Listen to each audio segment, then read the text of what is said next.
So I am going to call this meeting to order. First item on the agenda, let me just say this is the Mira Mesa Community Plan Update Advisory Committee meeting for June. I'm Jeff Stevens. I'm chair of the Mira Mesa Community Planning Group. We'll start this meeting with non-agenda public comment. And there was one comment received. So Aaron Barrel, you had a comment? Yeah, let me allow Aaron to speak. All right, just unmute. Yep. Great, thanks Alex, thanks Jeff. Appreciate your time. Happy summer solstice, everybody. I just wanted to bring it to the group's attention that we had a unsheltered man get killed on Mira Mesa Boulevard about a week ago. I think that that's really important for us to acknowledge as this group is making decisions about our design of our streets, our land uses, and that this is an urban design presentation, that we need to realize that the actions of this group really have life or death impacts on people. And I don't know whether changed street design could have saved that fellow that passed away, or if it could have prevented the collision. But I do know that Mira Mesa Boulevard is not safe. I think that is not disputed amongst residents in our community. And I think that it's something that this committee should always be paying attention to as we move forward. That's it. Thanks, everybody. Thanks, Aaron, and you're absolutely right about that. Okay, we'll go on to Alex. Yes, good evening, everyone. Alex Frost, Senior Planner with the Planning Department. Can you go to the next slide? I just wanted to briefly talk about schedule. So today's meeting is on urban design built form, and a study was conducted based on recommended land use density ranges. So several conceptual sites were selected. For the August meeting, we will move on to the public realm conversation, which is more related to linear parks, plazas, paseos, and then hopefully by September, we can have a further mobility analysis, followed by noise and historic, and then preliminary community discussion draft in November. Modeling is ongoing, mobility modeling right now. We've completed the adopted land use modeling and hope to start the preferred or the recommended land use in July. So that is being worked on. And I will pass it on to Gaurav and Catherine from DUDEC. They're back to present the latest urban design refinement. Thank you, Alex. Good evening, committee members and everyone else on the call. My name is Gaurav Srivastav. I'm an urban designer with DUDEC. I am joined today by Catherine Tang Says, a colleague of mine also at DUDEC. And we are here to share an update on the recent work that we have been doing to understand the built form and urban design implications of the land use scenario that the committee at the last meeting provided some guidance on to pursue. So as part of modeling that scenario, in addition to the mobility work that is ongoing and the facility analysis, we are quite literally also modeling what buildings one might expect to see under that land use scenario and what places one might expect to see under that scenario. So as Alex stated, this is part one of a two-part conversation. Today we will be talking about built form and buildings.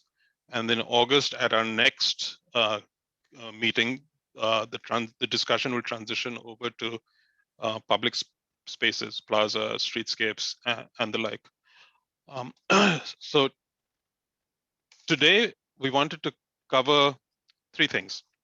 One, we wanted to go back to a presentation we had made some months ago, which was an introduction to urban design, just to remind ourselves of the components of urban design and what are the approaches that underlie our thinking. Part two of today's discussion is centered around the 4 focus areas and select parcels within those 4 focus areas to test what kinds of buildings might get developed. Given the typical building types that one sees in the market today and we know are realistic to develop. And part 3 is the start of a conversation to discuss what tools the city has to regulate and shape the buildings as they come, new buildings as they come online. So let's start with the components of urban design. And I will use this image of the town center as a framework to illustrate the components. So this, as you're all very familiar with, is the intersection of Mira Mesa Boulevard and Camino Ruiz. It's one of the most visible and significant retail amenities in Mira Mesa. And I'm going to use this diagram to pull apart some of the elements and components of the urban environment. So first off is the built form. So all the footprints that you see colored in represent buildings that are currently developed in this image. And the reason why the current buildings look and feel the way they are, it's because they are dependent and are a consequence of the existing land use policy and existing development standards. On the flip side, the colors shaded in this diagram represent the public realm, which is a fancy way of saying the spaces between buildings. And at the end of the day, the relationship between the public realm and the built form is what shapes our experiences of places. And urban design is a very intentional, deliberate interplay of how buildings relate to public spaces and vice versa. Buildings and built form is easy to understand, but when you drill down into public realm, there are several layers embedded in the public realm, and I'll quickly walk you through some of the most important ones. So first off, circulation networks, outdoor circulation networks, whether they're for automobiles, transit, pedestrians, bicyclists, they all comprise the one element of the public realm. There are other spaces that are typically set aside for non-automobile users. So plazas and paseos is one example. Open space is another, parks, and there is a significant footprint of park space in this image, and the green will show you how much space that occupies. And then finally, parking lots.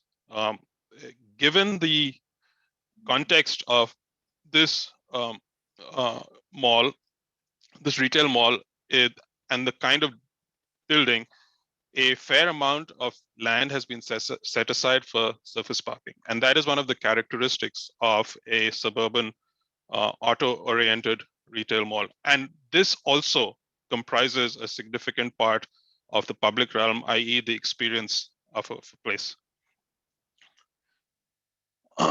So understanding all the elements that go into shaping the urban experience, like what is the underlying thinking as we start shaping development standards and guidelines. And you might recall some of these tenets in the past, but we have discussed this as a group, and I'll summarize some of the more overarching principles. So number one, make places, not plans. At the end of the day, it is the experience and quality of new places that determines the success of a community and local economy, and it is less dependent on how pretty a plan drawing looks on paper. Number two, design experiences, not objects. And this is related again to the previous principle, and it stresses the need to understand how humans occupy the space that is built for them. And it is more about that relationship and less about individual objects / buildings that are embedded in that landscape. And this goes back to the public comment that we just heard a few minutes ago about how places and streets are designed. One of the key tenets of good urban design is to acknowledge that everyone is welcome in the public realm of a community, whether they're in a car, on foot, in transit, or on bicycle. And the design of those spaces should be welcoming, safe, and secure for all of those users and should be balanced. Connect to nature. This is a particularly relevant principle given the adjacency of the community to significant natural assets and wilderness areas. And that's really a relationship that should be encouraged, and connections should be discovered if they don't already exist to make sure that access is available to those natural resources. Design well-behaved buildings, and I'll talk more about this when we get into the details of the urban design studies, but what this really means is that buildings have a responsibility in creating active, welcoming places. And it's the ground floor of buildings that typically engage the public realm, and that interface needs to be well designed so that buildings acknowledge their responsibility to creating good places and are quote unquote well-behaved. And then finally, we need to plan for longevity. The new places and developments that occur in the community will last for decades, generations, and there are a set of timeless places, building types that really have stood the test of time, and those are the kinds of places and building types that we should encourage in the community. All right, so this is now part 2 of this presentation, and this now goes into the tests we have conducted across the 4 focus areas to understand what is possible. There are 2 reasons we conducted these studies. First, we wanted to test the density thresholds that were identified in the scenario that was voted on last time to see whether the developer could actually build something on real parcels in these 4 focus areas that was consistent with the underlying land use policies of that scenario. And the second reason we conducted these tests was to understand whether new infill redevelopments would be able to coexist and integrate with current uses within these 4 focus areas. So the 4 focus areas, as you're all familiar with, are in Sorrento Mesa, at the town center, at the gateway, closer to the 15, and then Miramar Road on the south. And for each of these 4 focus areas, we have picked a representative set of parcels to test what buildings might get developed. These parcels are deliberately of different sizes and shapes because we wanted to test a variety of possible options. And then I know this is understood by everyone on the call, but again, want to make absolutely clear that what we're sharing with you today is 100% hypothetical. These are not actual development projects proposed by anyone. All these studies are doing is simply answering the question, hypothetical question, what might get built here if something does get developed that is consistent with the new land use approach and standards that the plan update is considering. All right, so we'll start with Mira Mesa Gateway. This looks at a cluster of 6 parcels along Westview Parkway, and it's just south of Mira Mesa Boulevard. So on the south side of this corridor, as you head south, is the community college. The allowed in scenario 3B, the density that has been proposed for the parcels along this corridor is 73 dwelling units per acre. What you are seeing on the screen shows a cluster of 6 buildings, each building built on its own individual parcel that tries to achieve that density across a range of building types. To summarize, typically the height required to achieve that density is around 4 to 5 stories, and all of these building types represent that. All of these building types also are self-parked. So if there are retail and new residential uses on these parcels, all of those uses are parked on the footprint of the parcel. And the parking type might be a podium, a wrap, or one level of subterranean parking. We have looked at one level of subterranean parking, knowing fully well that it is a lot more expensive to do subterranean parking. So at most, we've looked at one level, not more levels of subterranean. So while it might be infeasible currently, it is likely that that might change in the years ahead. And we wanted to test a scenario, given that this is a 20-year plan horizon, to see what kinds of underground subterranean parking building types might become feasible. On the west side of Westview Parkway, so the buildings on the left, and I'll start with the one on the top, right, closest to Mira Mesa Boulevard, that is a wrap residential type. And what a wrap residential type is, you have an above grade parking structure that is literally wrapped by residential units on at least 3 edges. And all the parking is provided in that central location. We have shown potential retail uses along the primary street frontages, given the fact that this is a cluster of pretty high intensity retail activity.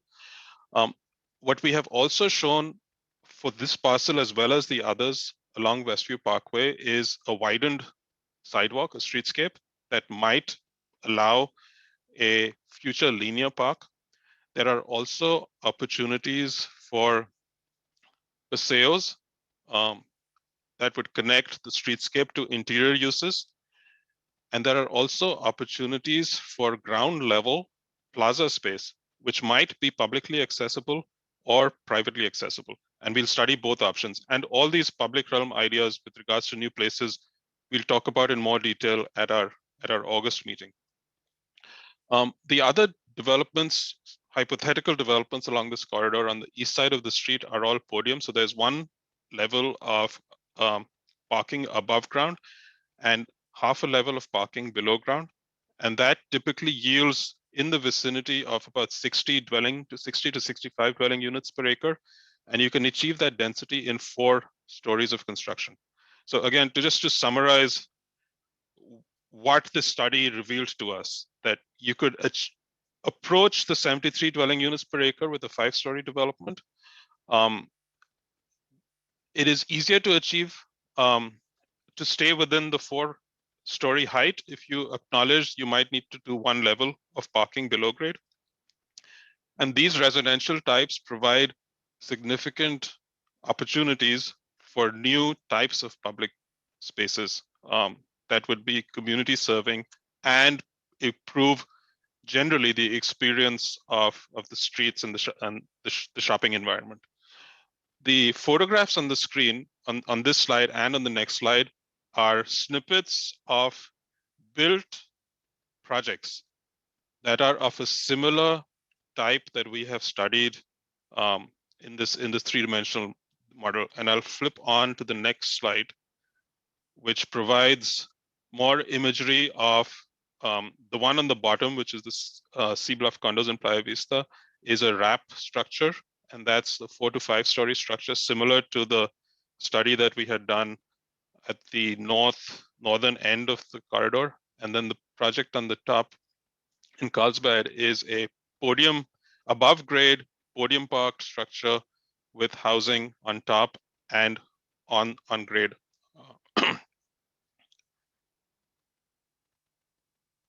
I'll move on now to the second focus area, which is the town center. And this is similar to the image that I had shared previously when talking about urban design components. So we're looking at a cluster of 6 parcels that are on the southwest quadrant of Mira Mesa Boulevard and Camino Ruiz.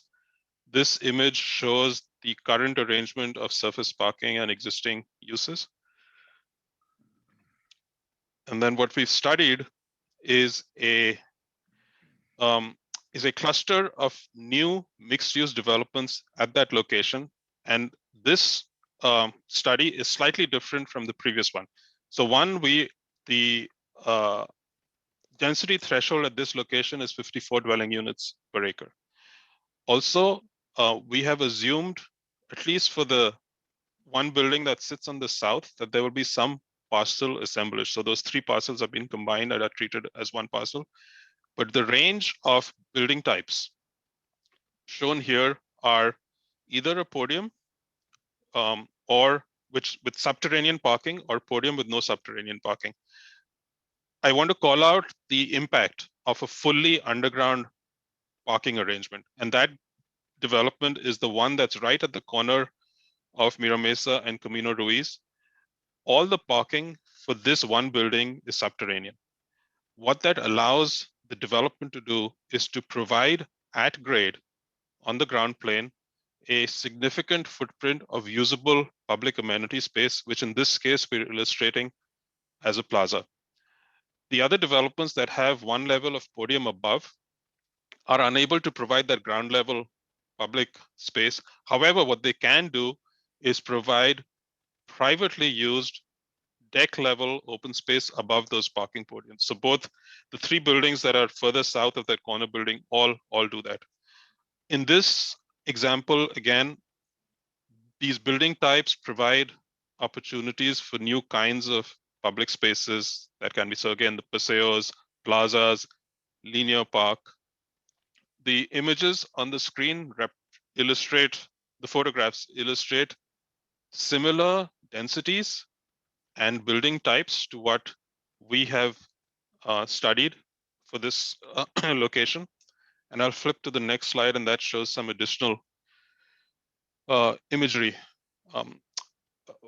What is, I think one of the findings for us is that the amount of public space that a development can set aside for as a public amenity really is a function of how much parking it provides at the ground level and how high the building can go. So we're still limiting ourselves to all 5 stories at maximum. So all these studies are either 4 or 5 stories, and at that height range, we're able to hit the density thresholds at these locations.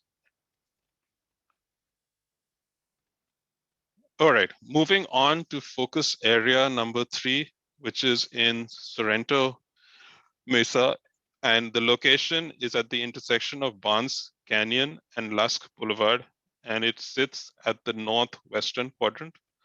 This is a large single parcel, so it's slightly different both in scale, but also in not needing to assemble individual separate parcels. And what we have studied at this location is a single mixed-use development that relies on a wrap building type. At the end of the day, the wrap building type is one of the most efficient ways to provide residential, cost-efficient ways, because all the parking is above grade and you don't have to deal with the cost of subterranean. And it's easier to study wrap development types when you have enough footprint, a large enough footprint for your parcel that you can accommodate both the footprint of the parking garage, but then wrap it with the residential units. And this parcel, which is over 5 acres in size, allows you to do that. So what this shows is active ground level uses along Barnes Canyon Road with the opportunity for a linear park along Barnes Canyon Road, as well as pockets of plaza space along that frontage to break the monotony of that long building. And again, these plazas could either be public or private. A few other opportunities that this parcel presents, just given its context, is the bluff up as you head north was Lusk Boulevard. So the steep change in elevation and grade provides an opportunity for a park space designed to respect that grade change. And then along Lusk Boulevard, again, there are opportunities to create more publicly facing open spaces of a different type. They could be softscape, tot lots, or more enclosed active plaza spaces. The precedent imagery for this kind of development is, this is a project in Irvine. It's a 5-story wrap. And what it does, interestingly enough, is the footprint that's outlined in the red on the top right portion of the slide is a wrap development with apartments around, but embedded in it is a softscaped designed plaza and park, and that is a publicly accessible plaza and park. So within the development, the developers have created this space that is fully publicly accessible for use by anyone. All right, moving on. And this is our final focus area. This is Miramar Gateway.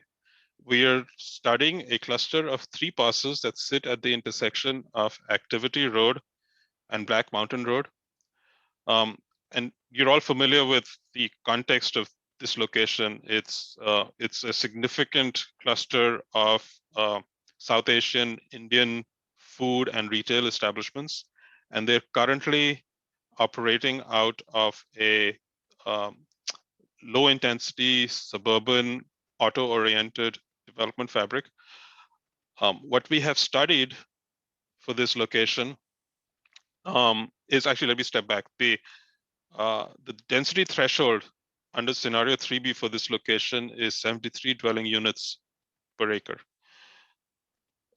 Of the 3 parcels that we have studied, the one that's on the south on Black Mountain Road is of a sufficient footprint to accommodate a wrap style of development. So a central parking garage wrapped with apartments all around. The other 2 developments are podium with 1 level above and 1 level below. The densities that we have achieved across these 3 studies are generally in the 70 dwelling units per acre. And this includes ground level retail plus residential above. And again, it's all self-parked. So both the retail use is parked on site as well as the residential use. Similar to the previous studies, these improvements would also improve the streetscape, and that provides opportunities for additional public space as well as plaza space.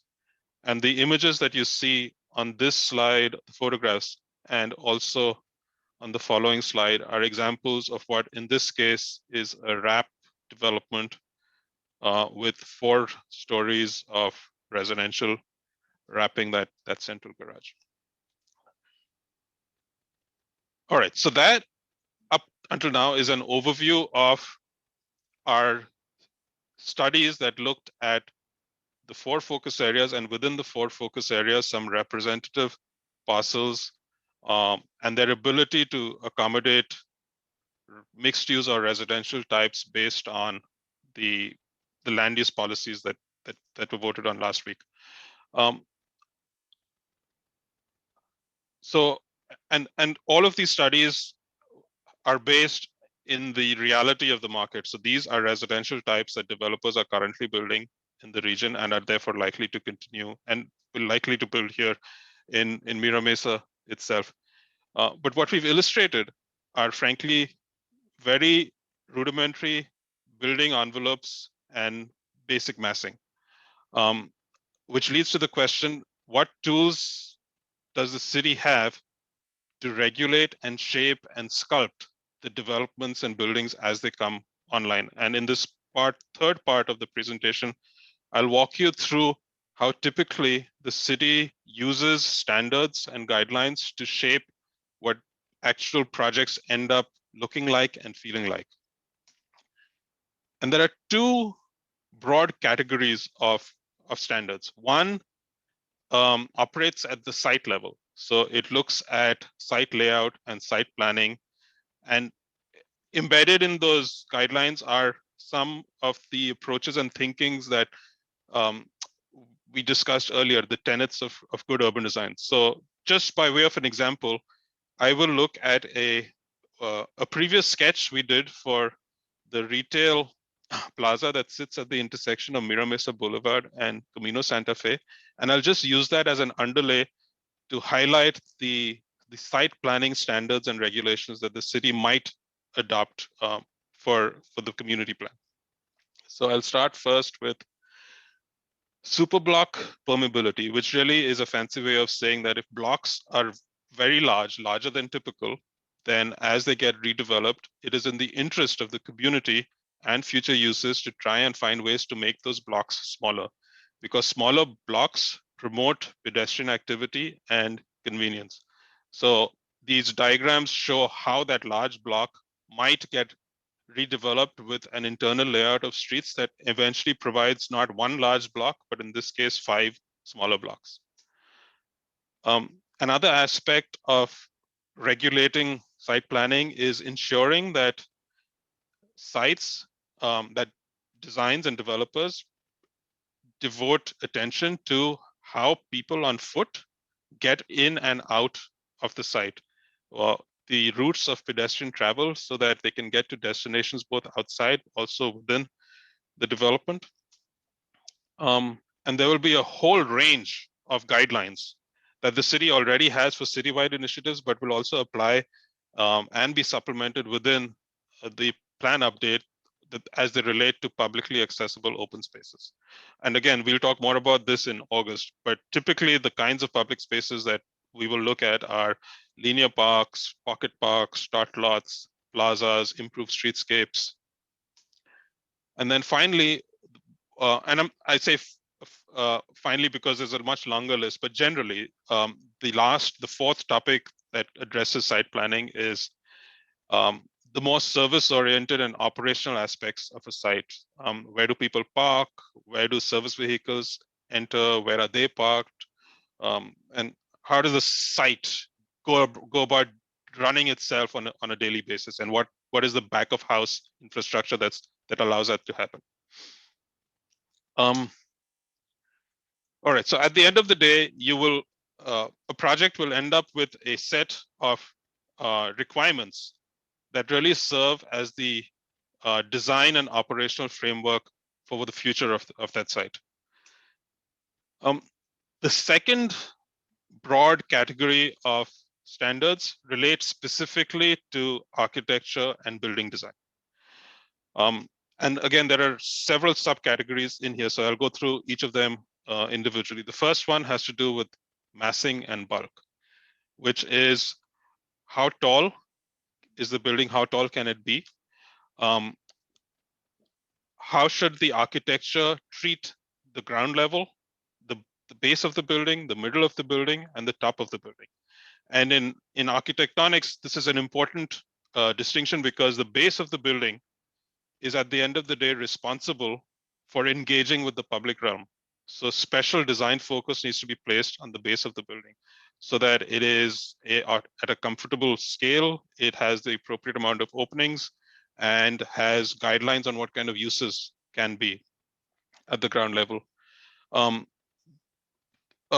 Standards under this subcategory also address setbacks. So how far from the property line can you build? What is the lot coverage? And I'm sure these are things that the group is mostly familiar with. Another aspect of regulating built form, and specifically buildings and architecture, is the street wall. And that is the hypothetical plane that establishes the edge of a streetscape and is the plane at which the built form engages the public realm. In a design exercise that tries to prioritize pedestrian activity, it is important that the street wall have a direct relationship with the sidewalk and public realm and not be separated, for example, by a parking lot, because that then severs the ability of the relationship between the public realm and the building, and therefore the ability for each of them to benefit from that adjacency. A third aspect of regulating and shaping built form is how a building expresses itself. So while the street wall is important, we do not want buildings to become long, monotonous facades along a street. So buildings are encouraged to articulate themselves, to express themselves. This is often done by providing deliberate breaks in the facade, and these breaks could be used as plazas, as places to congregate, as building entries. Often buildings are separated out so that you can introduce pedestrian connections like paseos. And then finally, along those lines, the placement of building entries is also important, because building entries really are the mechanism by which buildings activate streets and vice versa. So if I'm in a hypothetical situation, if there are no building entries along the streets, then what the design is saying that the building is not allowing any of its users to go out onto the street, and therefore the street might end up not having the amount of pedestrian traffic that will make it an active, lively street. So where you place and how you regulate building entries becomes important. And then the last category ties all of this together and talks about ground level transparency. Given the fact that building entries are important, that the base of the building is important because that's where the interface with the public realm happens. These standards talk about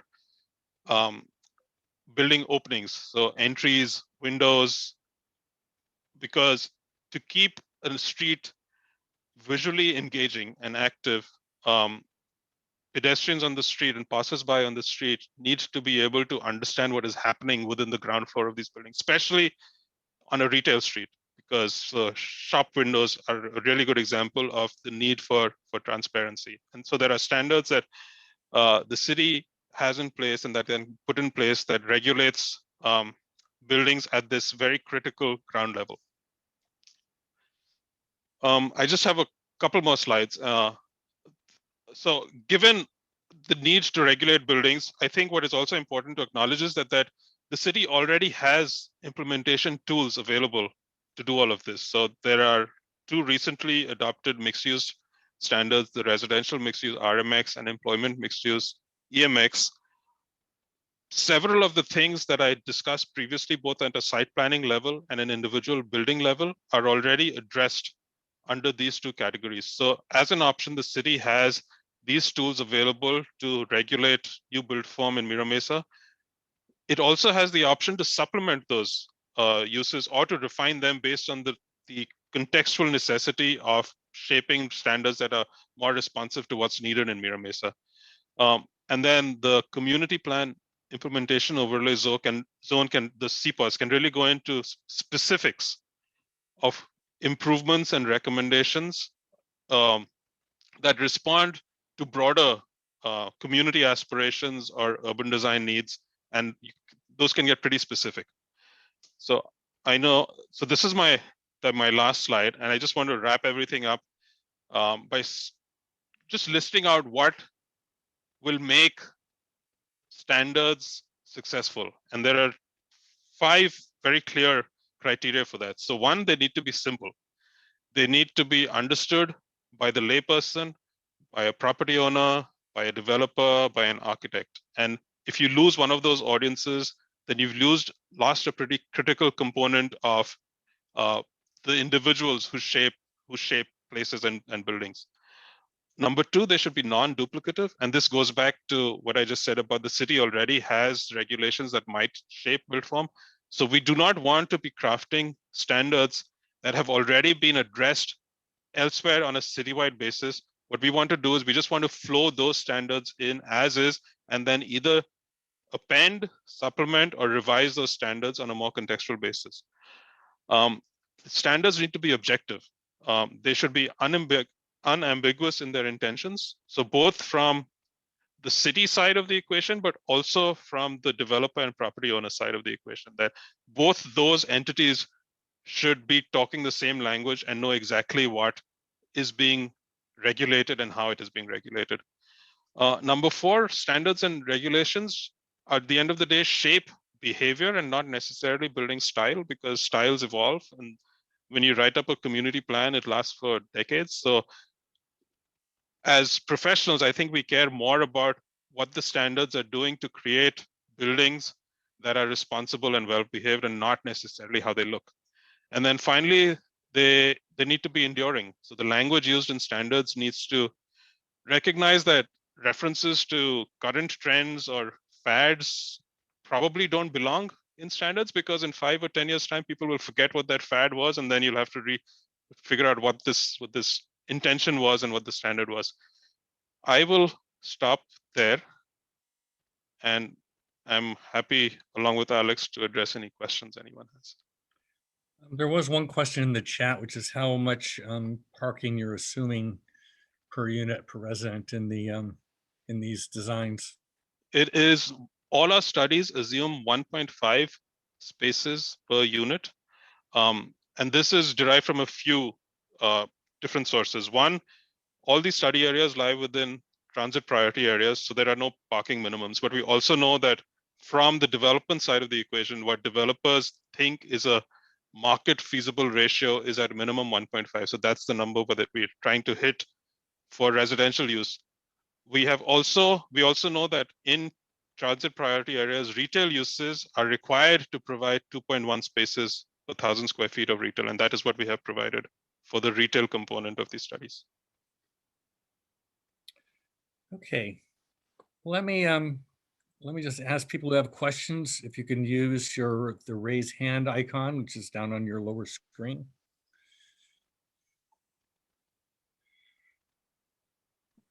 Here, let me start with one. I noticed you mentioned linear parks a few times, but where you mentioned that it kind of looked like a landscape sidewalk to me. I mean, is that really what's considered a linear park, or is that there's just a lot more room there than it really looks like in the picture? So it's it is more than a glorified sidewalk. So it is definitely wider, and there are dimensional minimums that would need to be respected for it to qualify as a linear park. It is also programmed with elements and design features that go beyond typical sidewalks. So whether it has to do with lighting, with benches, with an educational component, there's it really is up to the designer of this to how it is laid out. But it cannot be just a sidewalk. That would not make it qualify for a linear park. So somewhere the city has guidelines for all this that would specify the width of that and the other things. I let Alex address that, but yes, the community plan itself will have guidelines for what constitutes a linear park in Mira Mesa. Unless, Alex, if you wanted to add anything more.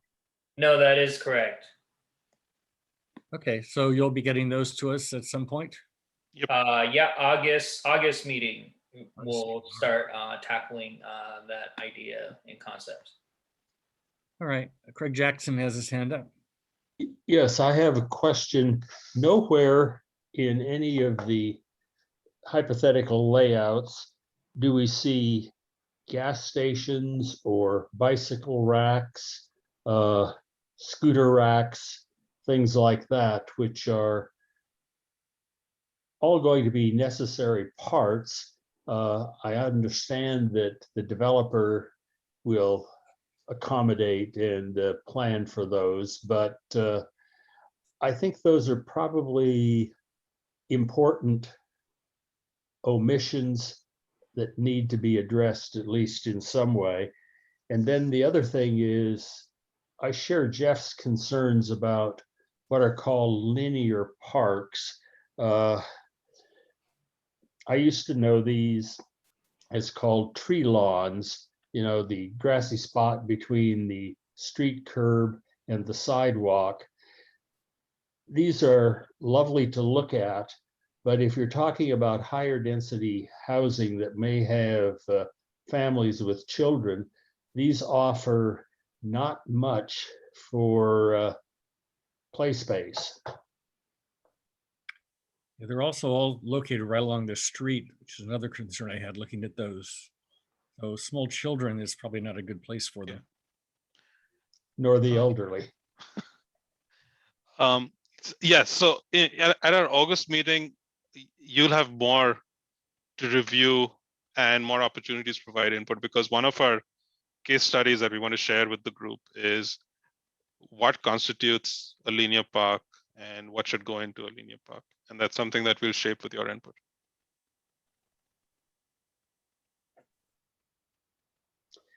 I think also, Godolph, that it will be important to know something about the dimensions of the plazas and what will be there. And again, my concerns are the different needs for young children versus older folks, because the needs will be different. And both groups, forgetting about all the middle folks,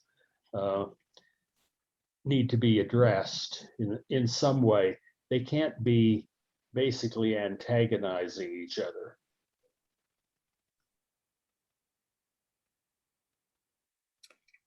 Do you have a reply to that? Oh, yes. And it's one of our foundational principles of good urban design. The good places should welcome everybody. And in the language of that principle is that they need to be welcome, safe, and secure for people of all ages, of all abilities, and for all modes of transport. And I think that generally shapes our thinking on all places that are made, whether it's a streetscape or whether it's a park or plaza. Question from Andrew Miklusikak. Hi, thank you for your presentation. My question has to do with solar. I know this is an exact plan, but do these types of plans require the installation of solar as well? Like a residential, any new residential construction has to have a solar component. So I was wondering if these types of buildings also have that requirement. Alex, do you want to address that from a citywide perspective? Yeah, I think there's a state law that mandates. So I know 3 routes is all the homes will have solar, rooftop solar embedded. I think that's for townhomes, single family homes. For multifamily, I need to check what the requirements are for apartments and condos. But yeah, yes, Justin, maybe. Just a quick comment as a side note, just to address Andrew's concerns. They're actually, for existing projects now, over a certain size, for industrial projects, a certain use, there are benchmark studies that are happening right now with SDG&E, and there will be requirements for us to, comply with new state laws to reduce our energy usage. So it's happening to existing stuff as well. Mm-hmm. Okay, I have another question. So you've, as you pointed out, you kind of made these up, kind of modeled after some things that have appeared in other areas, but ultimately it's up to the landowner what they build. The landowners would just as soon have no regulations at all. We've already had a complaint about having commercial on the ground level from one of the landowners. So what, I guess you can't really know what people are going to build, but what would you anticipate building along the lines of what you showed us, or something quite different? And how do you control that? So you're right. It is an inexact science, right? So because these are not actual development proposals, but are intended to be realistic but hypothetical possibilities for these parcels. At the end of the day, you will have to rely on the standards and language in the community plan to have individual developments and property owners build developments that are consistent or generally line up with the studies that we showed. So for example, ground level uses, I know retail is shifting. Like there is probably going to be a lot less retail demand for space in the future than compared to now. Can the language of the community plan embed in some flexibility on that? And I think that's something we will definitely explore, consider. It's ultimately the